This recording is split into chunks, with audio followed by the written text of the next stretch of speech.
वाले अब लेके भग रहा है, हजारों करोड़ ले गए, लाखों करोड़ रुपए उनके माफ कर दिए जाते हैं, लेकिन किसान की कोई सुध नहीं। अच्छा होता केंद्र सरकार कहती कि भाई ये किसान है, बहुत मजबूर है, ये इसकी स्थिति को सुधारना है, तो जो भी एग्रीकल्चर के जो कृषि के जो उपकरण है उनके ऊपर जीएसटी खत्म की जाएगी, और जो किसान है इसको बिजली का बिल है जो वो आधा चाहे केंद्र सरकार देगी, राज्य सरकार देगी, अपन इसको फ्री बिजली किसान को देंगे तो उसकी स्थिति सुदृढ़ होती। लेकिन किसान को कोई सुदृढ़ करना नहीं चाहता, हर कोई किसान को चुपचाप बहका करके सिर्फ अपना उल्लू सीधा करना चाहता है। और अगर ऐसा नहीं होता तो अडानी अंबानी की संपत्ति कई गुना नहीं बढ़ती। या जितने भी मेरे साथी बैठे हैं, एक भी साथी बता दे आपके आस पड़ोस, आपके मित्र रिश्तेदार में किसकी संपत्ति साल के अंदर बढ़ी है, कोई भी बता दे।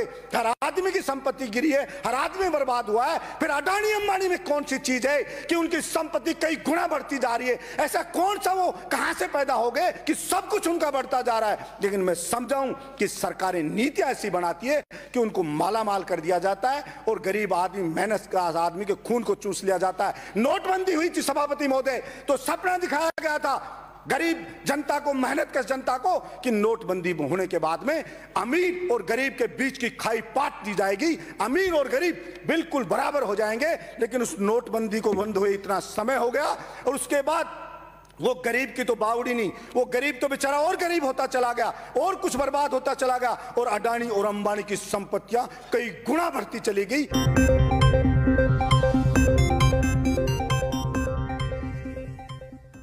इसलिए उस जनता के अब समझ में आ गया है कि वो नोटबंदी किस लिए की गई थी। इसलिए मैं आपके माध्यम से मैं प्रार्थना करता हूं, मैं तो विपक्ष से भी प्रार्थना करता हूं, प्रधानमंत्री जी से प्रार्थना करता हूं कि मेरे देश की इमोशनल जनता ने आपको अपेक्षा से कई गुना ज्यादा समर्थन दिया है, आप उनकी भावनाओं से नहीं खेलें। और जो आपने कानून बनाया ये गलत बनाया है, और आपको लग रहा है कि जनता समझेगी नहीं, मेरे विपक्ष के साथियों को लग रहा है कि जनता समझेगी नहीं, लेकिन आप गलत फहमी में, ये जनता सब चीजों को समझेगी।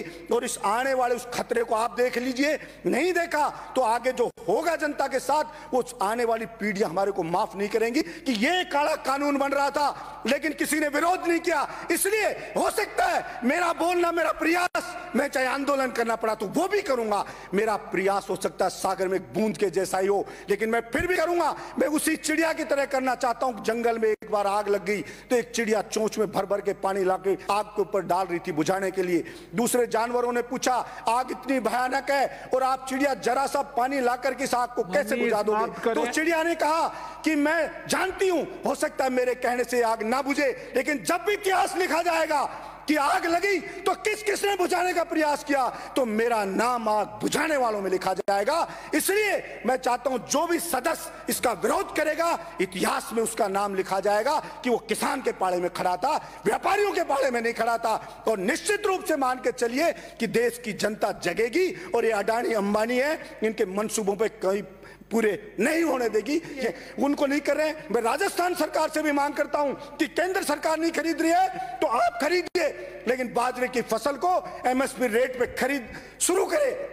जब सारी फसल बिक जाती है सभापति महोदय, तब एमएसपी पे खरीद चालू होती है। क्या पता नहीं है सरकार को, क्या सारे के सारे मंदबुद्धि है सरकार में बैठे लोग कि भाई इसकी एमएसपी पे ये फसल इस टाइम आती है, डेट निश्चित कर दी, आप लाइए फसल को बेचिए हम खरीदेंगे। लेकिन सारी फसल बिक जाती है तब ढकोसला करने के लिए उसको खरीदा जाता है, और वो भी एक लिमिट में खरीदा जाता है। इसलिए इस किसान के साथ इतना ज्यादा अन्याय मत करो, इतना ज्यादा अत्याचार मत करो कि आपको नरक में भी जगह ना मिले, ऐसा कृत्य ना करो। यही कृपया करके किसान भाई इस वीडियो में एक लाइक ज़रूर कीजिए और इस वीडियो को ज़्यादा से ज़्यादा किसानों में शेयर करते रहिए, जिससे आपकी बात आगे तक पहुँचे।